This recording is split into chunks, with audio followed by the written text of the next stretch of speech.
আজকে আমাদের আলোচ্য বিষয় বিজেপির প্রাক্তন সভাপতি দিলীপ বাবু যে কালকে গতকাল জগন্নাথ মন্দিরের উদ্বোধনে গেছিলেন এবং ওখানে মমতা ব্যানার্জির সঙ্গে কথাবার্তাও বলেছেন। সে নিয়ে বিজেপির তথা বঙ্গ বিজেপিতে সারা পশ্চিমবঙ্গের বিজেপি ছাড়াও অন্যান্য দল নেতাদের দিলীপ ঘোষ গেলেন কেন? কি দরকার ছিল ওখানে ওনার যাওয়ার? না, সেটা তো একটা ব্যাপার। উনি বিয়ে থা করেছেন, করে একটা চমক দিলেন। আবার কালকেও গিয়ে চমকের ব্যাপারটা ওনার বিরাট ব্যাপার হয়। তা চমকের ব্যাপার আর একটা চমক কালকে দিয়ে দিলেন। তা আপনার কি মনে হয় যে উনি কি তৃণমূলে যাবেন? দিলীপ ঘোষ বহু পুরনো লোক এবং RSS করা লোক, এবং ছোটবেলায় নাকি বাড়ি থেকে বেরিয়ে গেছে, তার থেকে বিভিন্ন আন্দামান বিভিন্ন দেশে ঘুরেছে, RSS করেছে। দিলীপ ঘোষ হচ্ছে একটু কট্টরপন্থী লোক এবং স্পষ্ট বক্তা। দিলীপ ঘোষকে সকল মানুষ সেভাবেই চেনে, কিন্তু দিলীপ ঘোষের এই যাওয়াটা সকলের কাছে অতীব আশ্চর্যের বিষয় লেগেছে। তো আমার তো মনে হয় যে দিলীপ ঘোষের যাওয়াটা একেবারে অনুচিত হয়েছে। কেননা অনুচিত, জগন্নাথ মন্দিরে বলছেন যেতেই পারি, নিশ্চয়ই যেতে পারেন, কিন্তু সেটা পরবর্তীকালে যাওয়াটাই বাঞ্ছনীয় ছিল। এইরকম পরিস্থিতিতে যেখানে অনেক মন্দির টন্দির ভাঙা হয়েছে, সেখানে এবং দিদির বিরুদ্ধে বিজেপি সর্বাত্মক আন্দোলন করছে, তো সেই রকম পরিস্থিতিতে গিয়ে সেই উদ্বোধন মন্দিরে গিয়ে দিদির সাথে খোঁজ গল্পে মাথা, এটা ওরা জনগণ বিজেপির যারা কর্মী তারা ভালো চোখে নিচ্ছে বলে তো মনে হচ্ছে না। শুধু তাই নয়, ওখানে দিলীপ ঘোষ যাওয়ার পর তৃণমূল কংগ্রেসের ছেলেরা দিলীপ ঘোষ জিন্দাবাদ এইভাবে জিন্দাবাদ। আবার কুণাল ঘোষ দুখানা ছবি তুলে একটা সেই দিলীপ ঘোষের সাথে দিদি কথা বলছে উদ্বোধনের দিন, এরকম ছবি তুলে আবার পোস্ট করেছে। তো ওদের অস্ত্র, তৃণমূল কংগ্রেসের হাতে অস্ত্র তুলে দেওয়া। তো বিজেপির দিলীপ ঘোষের তো এটা তো সঠিক হয়েছে বলে তো মনে হচ্ছে না। পোর খাওয়া নেতা উনি। বিজেপির তথাগত রায় উনি বলছেন যে দিলীপ ঘোষ তো চলেই গেছেন, কিন্তু আমার মনে হয় কি জানেন রাজেশ বাবু, যে উনি একটা এত বড় পোর খাওয়া নেতা, তারা RSS করেছেন, নিজে লাঠি চালাতেও পারেন, সবকিছু চালাতে পারেন। তা সেই হিসেবে যারা আমি তো RSS এর এইরকম কোনো নেতাকে আমি কোনো দলে যেতে দেখিনি, শেষ প্রান্তে এসে। ওনার যা বয়স, কিংবা অনেক ছোটবেলা থেকেই তো উনি এর মধ্যেই ছিলেন, আমরা জানি অনেকটাই। তা উনি বিজেপিটাকে অনেকটা দূরে এগিয়ে নিয়ে গেছেন, সেটা সকলেই জানে, পশ্চিমবঙ্গের মানুষ সব জানেন। কিন্তু আমারও মনে হয় না যে উনি দল ত্যাগ করবেন। আপনারও যেটা মনে হয় না, আমারও মনে হয় না। তবে কি, ওনার এখন যেহেতু উনি গেছেন, এই নিয়ে একটা সর্বস্তরে সোশ্যাল মিডিয়া এবং সমস্ত মিডিয়াতে একটা গুঞ্জন চলছে, বোধহয় তাহলে উনি দল ত্যাগ করবেন, করে তৃণমূলে যাবে। কিন্তু আমারও এটা মনে হয় না যে দিলীপ ঘোষ দল ত্যাগ করবে। কিন্তু যাওয়াটা দিলীপ ঘোষের সাম্প্রতিক এই যে এটা তো খুবই আমাদের দৃষ্টিকটু লেগেছে আর কি। আর একটা কথা বলি রাজেশ বাবু, একটা ব্যাপার হচ্ছে কি দিলীপ বাবু মেদিনীপুর থেকে সববারই জানাতেন। দিলীপ বাবু জ্ঞান সিং সোনপালকে হারিয়ে প্রথম উনি ওখানে MLA হয়েছিলেন, তারপরে MP হয়েছিলেন।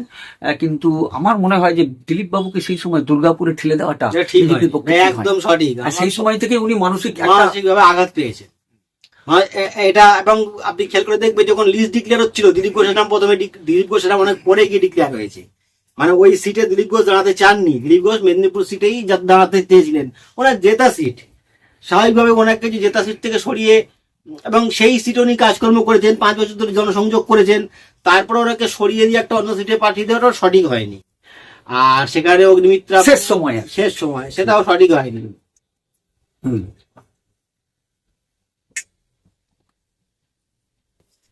ওই রকম ভাবে তাকে সরিয়ে দিয়ে অন্য জায়গায় পাঠিয়ে দেওয়াটাও সঠিক হয়নি। যে সেই জায়গায় সে কাজ করলো, চলে গেল ভোট লড়তে অন্য জায়গায়। আর এটা হয়তো মানুষের আঘাত পেয়েছেন, কিন্তু তার মানে এই নয় যে সামনে নির্বাচন এখন আর উনি মন্দির উদ্বোধনের মমতা ব্যানার্জিকে চলে যাবেন, এটাও দিলীপ ঘোষের সঠিক হয়নি। আর একটা প্রশ্ন আপনাকে করছি, দিলীপ ঘোষ চলে যাওয়া, যদি চলেই যান, তাহলে বিজেপির আগামী 2026-এর ইলেকশনে কি খুব ক্ষতি হয়ে যাবে? মনে হয় না। কারণ দেখুন, বিজেপি একটা আদর্শ ভিত্তিক দল। সেখানে দিলীপ ঘোষ এই যে গেছে, বিজেপির কর্মীরা সবাই রেগে গেছে।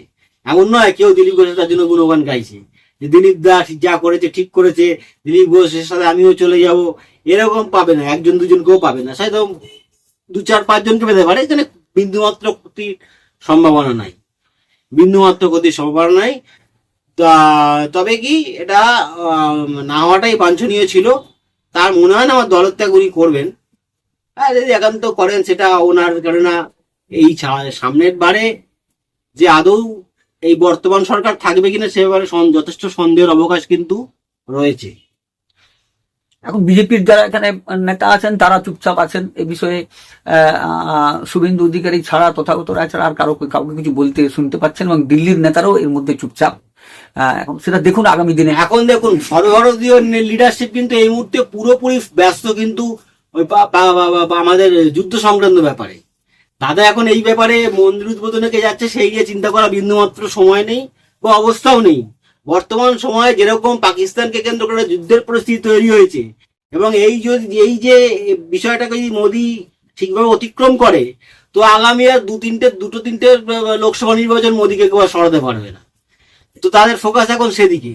এটা একদম ঠিক বলেছেন। যদি মোদী পাকিস্তান আক্রমণ করে, এবং সারা আরেকটা জিনিস আমাদের প্রাইম মিনিস্টার, মাননীয় প্রাইম মিনিস্টার কি করেছেন জানেন, সারা পৃথিবীকে উনি একমাত্র হাতে নিয়ে নিয়েছেন, এবং এখানে ফ্রান্স, রাশিয়া, আমেরিকা, কানাডা সব একমাত্র, আরব কান্ট্রি পর্যন্ত পাকিস্তানকে বলছে তোমরা চুপ করে যাও, তোমরা কিন্তু শেষ হয়ে যাবে। এবং মেজর সব কান্ট্রি কিন্তু ইন্ডিয়াকে সাপোর্ট করছে। এই যে সাফল্য, এটা কিন্তু মোদী দেখিয়েছে যে সারা বিশ্বকে সাপোর্ট করছে। ইন্টারন্যাশনাল রিলেশনটা উনি মানে এর আগে আমার কোন প্রাইম মিনিস্টারকে এত করতে এরকম সবাই তাকে সাপোর্ট করছে, সেটা সাপোর্ট করছে। এই হিসাবে যদি পাকিস্তান হেরে যায়, তাহলে আপনি যে কথাটা বললেন আগামী 2-3টা ইলেকশনে ওনাকে কেউ হারাতে, বিজেপিকে কেউ হারাতে পারবে না, এটা ঠিক বলেছেন।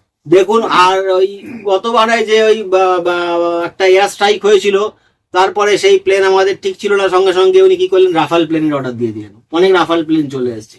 আবার এবারে আবার নৌসেনাদের জন্য রাফাল প্লেনের অর্ডার দিয়েছেন। মোদী কিন্তু চায় শক্তিশালী একটা দেশ গড়তে, শক্তিশালী ভারতবর্ষ গড়তে। এটা কিন্তু আমাদের দরকার। এখন যা দিনকাল চলছে, যে রাশিয়া ইউক্রেন যুদ্ধ হচ্ছে, ইসরায়েল প্যালেস্তাইন হামাস যুদ্ধ হচ্ছে, কখন কোথায় যখন তখন আমেরিকা ইরান যুদ্ধ লেগে যাবে, কখন কার সাথে কোথায় যুদ্ধ হবে কেউ জানে। যে হঠাৎ করে যে আমরা জানতাম 1 মাস আগে যেরকম পরিস্থিতি হবে ভারত পাকিস্তান, কাজেই পাকিস্তান এমনি একটা সন্ত্রাসবাদী দেশ, আমাদের প্রচুর ক্ষতি করেছে দীর্ঘদিন ধরে, কিন্তু জোরালো ভাবে কোনো ওকে করা হয়নি। মুম্বাই হামলা হলো, কিছুই হলো না। পার্লামেন্ট অ্যাটাক হলো, কিছুই হলো না। তো এই যে আজকে ওরা ভেবেছিল বোধহয় দুর্বল সরকার বলে এরকম করে যাবো, এই যে আজকে সবল সরকার চলে এসছে, ওরা এখন প্রত্যেকবারই কিন্তু পাল্টা অ্যাটাক ইন্ডিয়া করছে। ওরাও ঘাবড়ে গেছে। এরকম পাল্টা অ্যাটাক করলে তখন ওরা বুঝবে যে সন্ত্রাসী পাঠিয়ে সাধারণ মানুষকে মেরে ফেলার তখন হিসেবটা যখন হবে, তখন ওরা বুঝতে পারবে কড়ায় গন্ডায়। ভারতবর্ষের মানুষ সেই সব দলকেই বলছে, সব দল মানে কংগ্রেস থেকে আরম্ভ করে সমস্ত সব দলই মানে এখন এক হয়ে গেছে, মোদীকে সাপোর্ট করছে। এই এক সময় মানে আমাদের এই এই এই সময়ে না আর কি, ভারত যখন কোনো দেশ ভারতবর্ষ হয়ে কোনো আক্রমণ কিংবা কোনো একটা গন্ডগোলের সৃষ্টি হয়, জঙ্গিদের দ্বারা, তখন কিন্তু ভারতবর্ষের মানুষ কিন্তু এক হয়ে যায়, নেতারাও এক হয়ে যায়, অন্য দলও এক হয়ে যায়। এটা হচ্ছে ভারতবর্ষের একটা বৈচিত্র্য, এক জাতি এক প্রাণ একতা। কিন্তু সেটা তো পাকিস্তান করছে না, যার জন্য একটা শিক্ষা দেওয়া আর একটা দরকার আছে, তাহলে কিন্তু এটা আবার ঠিক হবে। আশা করি আমার মনে হয় যে মোদী শিক্ষা দেবেন, এবং ভারতবর্ষের মানুষ যে একটা চিন্তার মধ্যে একটা ওদের মধ্যে একটা যে একটা ঔৎসুক্য ভাব, যে একটা রেসারেসি ভাব এসে গেছে, পাকিস্তান এইভাবে 27টা চুল একে, আমাদেরও তো বাংলার অনেকগুলো লোক মানে, সেই হিসাবে আরো ভারতবর্ষের মানুষ চাইছে যে ওদের একটু শিক্ষা পাওয়া দরকার, সবাই চাইছে।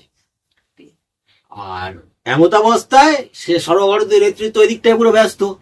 তারা এই পশ্চিমবঙ্গে এখন এই সব দিকে ছোটখাটো ব্যাপারে সত্যি কথা সম্ভব না সময় দেওয়া। তবে এইটা নিয়ে ভোটের আগে যখন দায়িত্বপ্রাপ্ত নেতারা, এখানকার দায়িত্বপ্রাপ্ত সুনীল বানসাল জি আছেন, আরো অন্যান্য নেতারা আছেন, তারা বসবেন, বসে পর্যালোচনা করবেন।